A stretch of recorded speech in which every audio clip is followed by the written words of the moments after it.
The first blues tune W.C. Handy heard in Tutwiler, Mississippi, the song that changed music in America, was called Goin' Where the Southern Crossed the Dog, about the intersection of the Southern Railroad and the Yazoo and Delta Railroad. Most people just called it the Crossroad. Founded by Chester Pond, the Yazoo and Delta Railway began service in 1897, running from Ruleville, Mississippi, population 336, to an empty spot in the middle of the Delta. So why would a tiny town need its own railroad? And why was it called the Dog? We'll tell you what we found out on this special rabbit hole edition of Blues Alley. Blues Alley. Chester Pond and the Yellow Dog Railroad.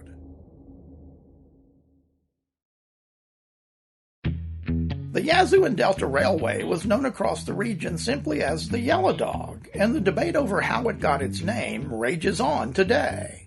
The first theory is based on the fact that the railroad's bright yellow rolling stock had the initials Y and D painted on the side. Another belief posits that it's based on a Yellow Dog labor contract, in which the employee agrees not to join a union. Yet a third premise revolves around a feral dog that ran barking after trains as they rolled through town.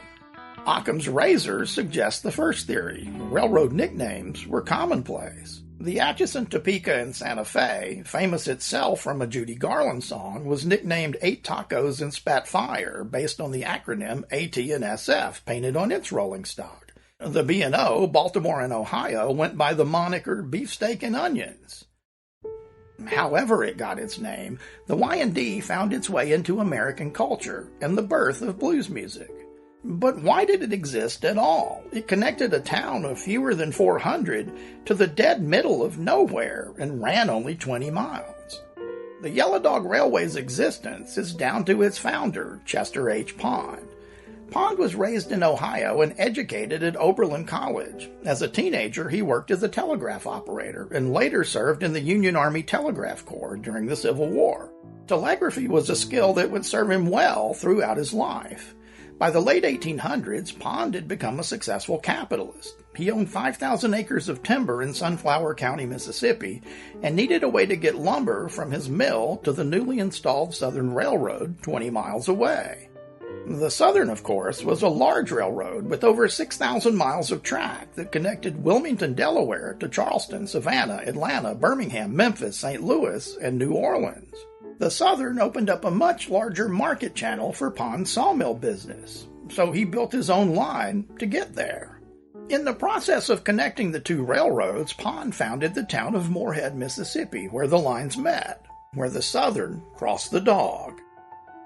Morehead evolved according to Pond's vision as a place that provided work and developed industry, a place where even people on a low income could afford a home. Morehead was his response to sharecropping, which he believed was demoralizing African American farmers.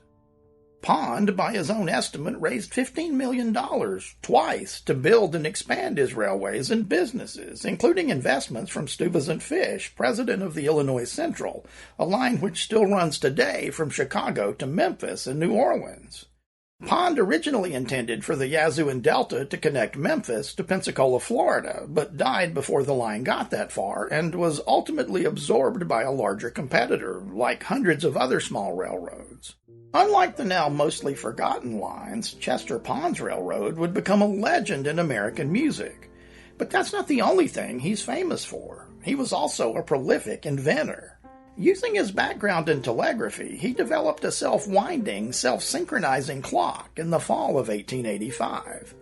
The idea was that a very accurate master clock would send a telegraph signal on the hour to subsidiary clocks all across the nation, correcting the time and winding the clock mechanism, creating a national system of timekeeping. Today, our cell phones and digital watches do the same thing. They sync up automatically to the U.S. Naval Observatory whenever they hit a new tower or Wi-Fi connection. As bizarre as it sounds today, before Chester Pond's self-synchronizing clock, every whistle-stop town along every railroad in America kept its own time. It might be noon in Tutwiler, 12:15 in Clarksdale, just 15 miles away, and 11:55, 40 miles south, in Morehead. When you arrived at a local station, the conductor would announce pertinent info like town population and whether alcohol and tobacco were legal within the city limits. And of course, you got the local time. Chester Pond's clock changed all that and was incredibly reliable. The clock in New York's Grand Central Station is still running today. Pond was a born inventor. An idea he dropped to Elijah Gray about a self-adjusting relay helped Gray improve the telegraph and invent the telephone. Another of Pond's inventions was a fire alarm telegraph system, which automatically dispatched the fire department and eventually activated sprinklers. Most of Chester Pond's inventions and businesses had a public service aspect about them. His lumber mill was even a philanthropic endeavor, helping fund the Alameda Gardner School, named after his wife. Alameda, called by the denizens of Moorhead the college, was an industrial boarding school for African American girls. Partially funded by the American Missionary Society, in addition to the lumber mill, the Alameda curriculum focused on academic, musical, gymnastic, and industrial training. The student body was small, only 95 pupils and 6 teachers, and it wasn't free. Pond believed people would value something more if they paid for it, so the parents of students were required to pay tuition, but only what they could afford. Though Pond kept offices in New York City, had business interests in Chicago, and served on the board of his alma mater, Oberlin College in Ohio, Chester Pond always called Moorhead home. He died there on June 11, 1912. He was 68. And even though most people don't know his name, Chester H. Pond has had a significant impact on us all.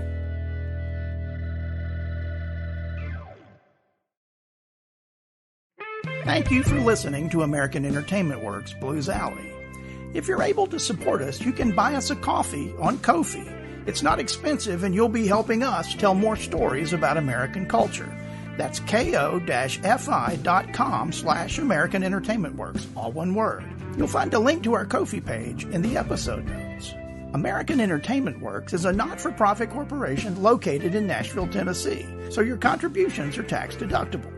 The Blues Alley opening and closing themes were written by Uptown Al, as was this episode. Additional episode music was performed by the Cave Dwellers and AEWorks recording artist Jim Holthouser. Bumper music was written and performed by Jonathan S. Anderson and Uptown Al. For a transcript and a list of sources for this episode, visit aeworks.org/Blues Alley Sources. I'm your storyteller, Uptown Al. Thank you for listening to Blues Alley.